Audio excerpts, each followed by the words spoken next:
The Swiss Family Robinson, Chapter 2, Going Ashore.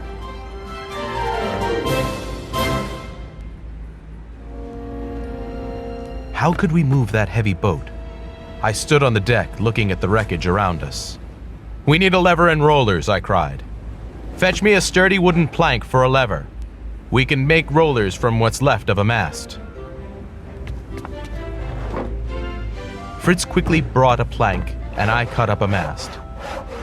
Then I raised the bow of our boat with the plank while my sons placed a roller under it. We repeated the process, placing 2 more rollers under the boat. When we once again began to push, we were able to launch our boat into the water. "Now, my beloved family," I announced, "it's time to make our escape. Leave plenty of food near the animals. Then collect everything that may be of use to us." The boys joyfully obeyed me. From the large quantity of things they gathered, I chose canvas for a tent, a chest of carpenter's tools, fishing rods, an iron pot, cases of biscuits and dried soup, and some other items. We now began to take our seats, each one of us in our own tub. Just then we heard the roosters crowing as if scolding us for abandoning them. "Let's take them with us," urged my wife. So we placed 10 hens and a couple of roosters in one tub with some wire netting over the top. The ducks and geese took to the water at once, while the pigeons swiftly flew toward shore. "This is my contribution," said my wife, throwing a mysterious bag to Franz. All being ready, we cast off and moved away from the wreck. My good, brave wife sat in the first compartment. Then came Franz, our youngest son, followed by Fritz, our oldest son.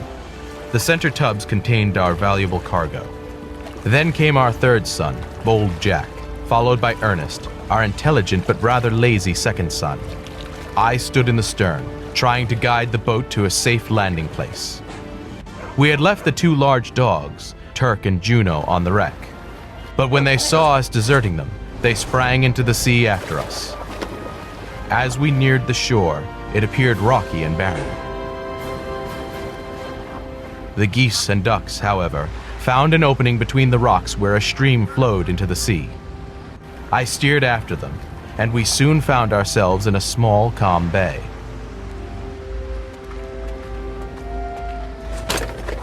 As soon as we could gather our children around us on dry land, we knelt in prayer.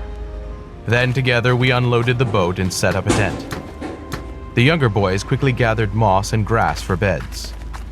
I made a fireplace with some large flat stones near the brook. Then my wife began making soup with the help of little Franz. "Mama, don't you want some beef?" he asked as she added water to the dried soup. "Where can I get it, dear?" she reminded him. "We're a long way from a butcher's shop." "Oh," he said quietly. Meanwhile, Fritz climbed over the rocks to see what lay beyond the stream. That kind of brisk exercise didn't suit Ernest, so he wandered down to the beach. Jack scrambled among the rocks, searching for shellfish. I was eager to grab 2 casks that had been floating near our boat. While struggling to do that, I heard Jack cry out. "Ah, help!" he screamed. Fearing he was in great danger, I ran and found him standing in a deep pool. A huge lobster had caught his leg in its powerful claw. Poor Jack was very frightened. "It won't let me go!" he cried.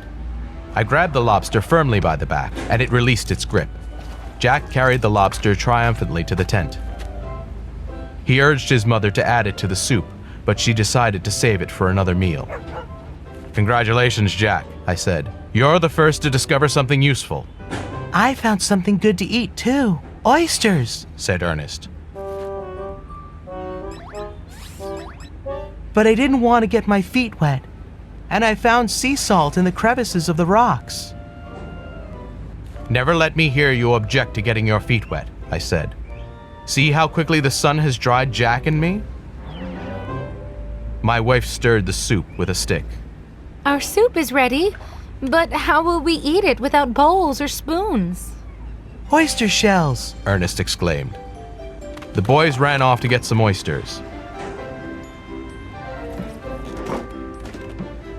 By the time they came back, Fritz had also returned with reports of the beautiful country that lay beyond the stream. We ate the oysters and scooped up our soup with the shells. As the sun set, my wife pulled some oats from her mysterious bag and fed the poultry. Our first day ashore drew peacefully to a close.